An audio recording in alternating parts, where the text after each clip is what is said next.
Kejadian anak gajah yang maut digilis lori baru-baru ini di Jalan Raya Timur Barat Gerik Jeli meninggalkan kesan bukan sahaja kepada penduduk perhampiran tetapi juga rakyat umumnya.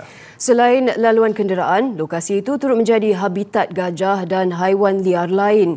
Justru perlu ada kesedaran dan keprihatinan awam mengenai hakikat ini. Wakil kami, Salmi Ahmad di Perak, ada laporannya. CRTV Gerik Jeli sepanjang 123 km ini dibina pada tahun 1967 dan siap 15 tahun kemudian. Statistik Jabatan Perkhilitan merekodkan sebanyak 4,919 aduan konflik manusia dengan gajah diterima di seluruh negara daripada tahun 2020 hingga 2024 dengan kerugian harta benda dilaporkan mencecah 39.4 juta ringgit.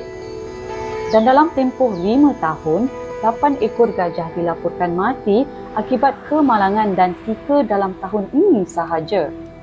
Justru apabila nasib malang menimpa anak gajah ini dengan visual tular menyaksikan ibunya pula meratapi kematian si anak, timbul tanda tanya, adakah apa yang berlaku merupakan konflik antara manusia dan haiwan?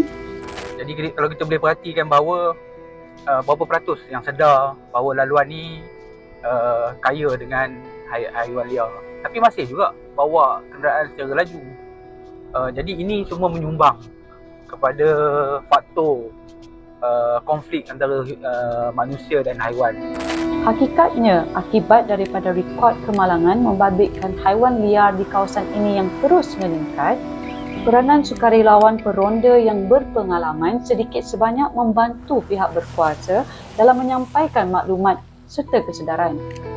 Apabila kita berhadapan dengan haiwan liar seperti gajah ni, benda yang perlu kita lakukan jika haiwan tersebut berada di atas jalan, kita perlu mengelak untuk kita meneruskan perjalanan. Berhenti dulu. Gajah ni dia akan ke tepi. Jadi apabila dia dah ke tepi, barulah kita meneruskan perjalanan. Jangan sesekali kita meneruskan perjalanan apabila gajah duduk di atas jalan. Kehadiran gajah liar di kawasan ini juga tidak boleh dijangka.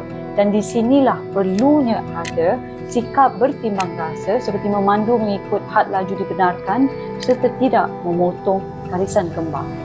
Laluan di Jalan Timur Barat ni sudah tentu ianya seperti salah satu daripada laluan safari lah yang perlu kita kena alert lah, di mana kehadiran binatang-binatang ni cukup banyak dia di tepi jalan, dan dia bukan di waktu siang saja, malahan di waktu malam. Papan tanda ini bukan sekadar peringatan biasa. Sebaliknya, ia memberi amaran tentang kewujudan lintasan gajah di kawasan ini